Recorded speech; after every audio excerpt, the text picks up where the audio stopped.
Donnons un peu de tzedaka, peu importe le montant, l'essentiel est donné. La tzedaka est surtout ensemble, d'une manière d'ahakel unifiée. Et laissez-moi partager une histoire pour ce Shabbat que vous pourrez partager à table. Une histoire que j'ai vécue personnellement. La paracha de cette semaine, le déluge. La Torah nous dit que le déluge, la pluie, tombait pendant 40 jours et 40 nuits. Pourquoi cette spécification? Et qu'est-ce qu'il y a dans ce chiffre? Est-ce qu'il y a quelque chose de particulier? Bien sûr, c'est très important. Le chiffre 40 représente la transition d'un état d'impureté à un état de pureté. D'ailleurs, le mikveh, le bain rituel dans lequel une personne doit s'immerser pour devenir tahor, pur, après avoir été en contact avec quelque chose qui est impur, l'homme ou la femme qui a besoin de se passer dans le bain rituel dans le mikveh, la quantité d'eau naturelle qui doit être dans ce bac est un minimum, la mesure talmudique, 40 sa'a. Ça correspond plus ou moins, un sa'a correspond plus ou moins à 14 litres. Fois 40.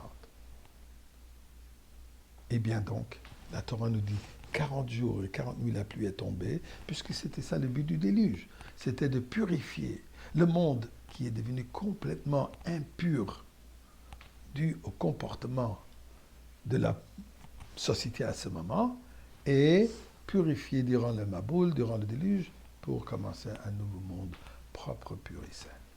Eh bien, 1986, l'URSS sous la dictature communiste. Dure. Les Juifs qui souffrent, les Juifs qui doivent cacher leur judaïsme, leur judaïté. C'était le moment des refuseniks, où les gens qui ont essayé de se dévoiler, de s'ouvrir ouvertement, qui sont juifs, qui sont religieux, qui veulent quitter. C'était la prison, c'était la Sibérie, c'était la poursuite. Un moment extrêmement difficile.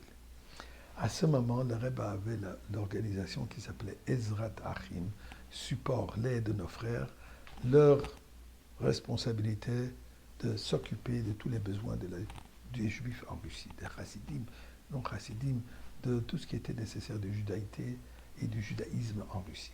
Eh bien,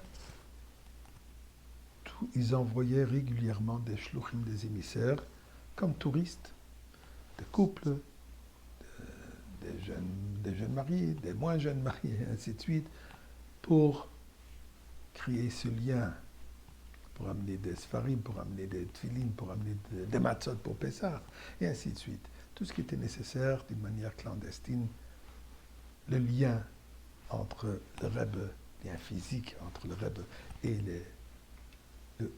le peuple juif en Russie. 1966, j'ai eu le srout, le mérite d'être choisi avec mon beau-frère Reb Gershon Grossman, qui est renom mondial connaisseur de la construction de mikvaot. Il a déjà construit des mikvaot dans le monde entier. Et la mission particulière était pour assurer, pour arranger que le mikvé clandestin qui existe à Moscou, dans l'ancienne petite synagogue de Marine Roche, qu'elle soit rendue cachère. Ma responsabilité d'enseigner, de rencontrer des gens, ainsi de suite. 2 semaines, dimanche soir, la veille de notre retour, à Fabringen, réunion avec un groupe de 25 environ de ces refusniks, de ces chassidim, pour une soirée de Fabringen de discussion. Au milieu du Fabringen, d'ailleurs qui est illégal de se réunir surtout avec des étrangers, Gershon arrive et il dit avec un grand sourire, Besura Tova, j'ai une bonne nouvelle. Baruch Hashem, il dit, le mikvé est cachère à 100%. Quelle éruption de joie. Les gens, ils sont mis à danser, oubliés qu'ils sont dans un endroit dangereux. Ils ont tout oublié, ils sont mis à danser de joie. Baruch Hashem, finalement, nous avons un mikvé qui est cachère. Mais là, Grisha Rosenstein, qui était le shaliach, ensemble avec Reb Gesh, inofficiel, en Russie, s'est dit, mais on a un problème. Un mikvé, c'est bien beau d'avoir un mikvé, tout est bien construit avec toutes les nécessités et tous les détails de la halakha, mais s'il n'y a pas d'eau, à quoi bon le mikvé?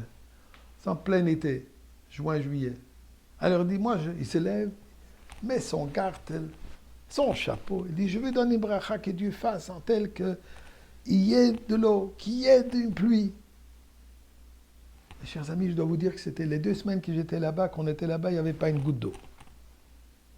Tout à coup, un maboule, un déluge, une pluie à torrent, et ça remplit les mikveh. 40 sorts.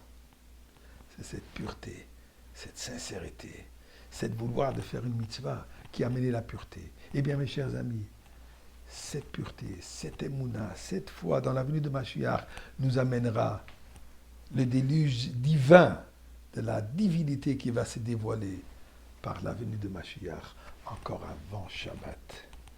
Shabbat Shalom.